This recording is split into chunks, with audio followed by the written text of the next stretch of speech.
Mr. Ahmed Issa is the Minister of Tourism of Egypt. Thank you for joining us. You have a very, very busy schedule. So, Mr. Issa, you have recovered the tourism. How is the situation and what are you offering to people all over the world to come back to Egypt after the pandemic and the crisis we are suffering? Well, I'm very proud of the response of the private sector in Egypt to the pandemic. I'm very happy actually to see the tourists come back to Egypt, where, as you have said, the last quarter of the year has seen the volumes recovered.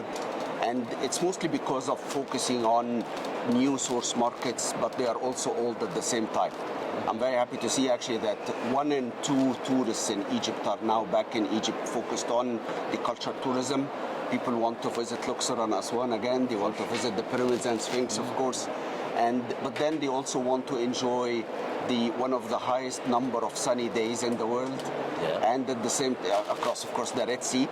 And what is really amazing is actually people want to experience as well the streets of Cairo and meet the people of Egypt. And I think this is what is really attracting people. And I think Egypt offers today one of the best value proposition for the global tourist today. And the global tour operators actually have recognized that. Today in this Infitur, I think the interest that the Egypt Pavilion is seeing is like no other that we've seen before. And the tour operators that have come with me from Egypt are signing very strong contracts for 2023. People is waiting with a lot of expectation, the new museum, the new city, and I think that are elements very, very important for Egypt. The pyramids and so on, but you have new elements very, very important to offer people who is going to Egypt. Absolutely correct. And if you look, the museum, the Grand Egyptian Museum, which is expected to be opened during later this year, we're going to set the time for opening within the next few months. And once we set that time, it's going to be 6 months ahead, because every global leader wants to, I think we have shown interest in attending the opening day, the opening ceremony. So we're going to be able to, when we set the date, it's going to be 6 months in advance. But the museum is part of the most important archaeological site in the whole world. And Egypt today is working on determining how we're going to move up to 500,000 people per week inside that area, in and out of that area. And this is the plan that we're currently working on right now. I think the museum itself has probably a few months ahead. The COVID has delayed the opening date because of supply chain disruptions that the entire world have seen. And I think we're going to be able to offer the world a date within the next few months. And you offer security.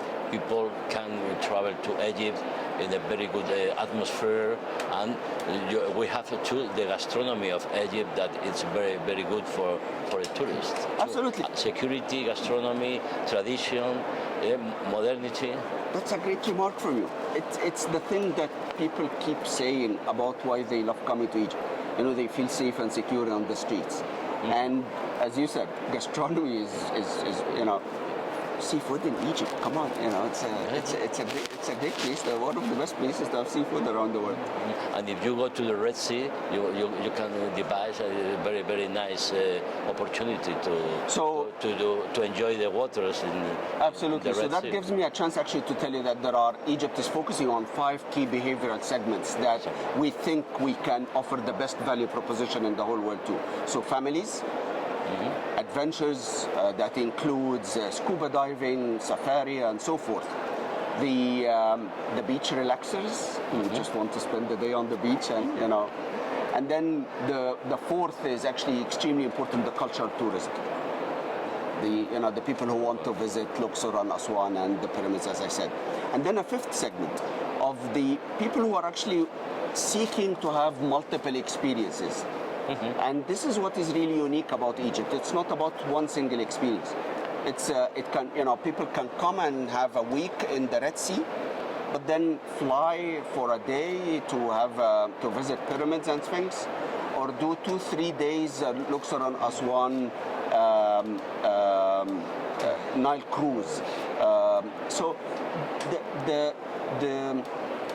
the variance in the experiences that Egypt can offer, I think, is quite a feature and quite a value proposition. And the last one, the celebration of COP27 have given Egypt imagine for the sustainability, the fight against the climate change.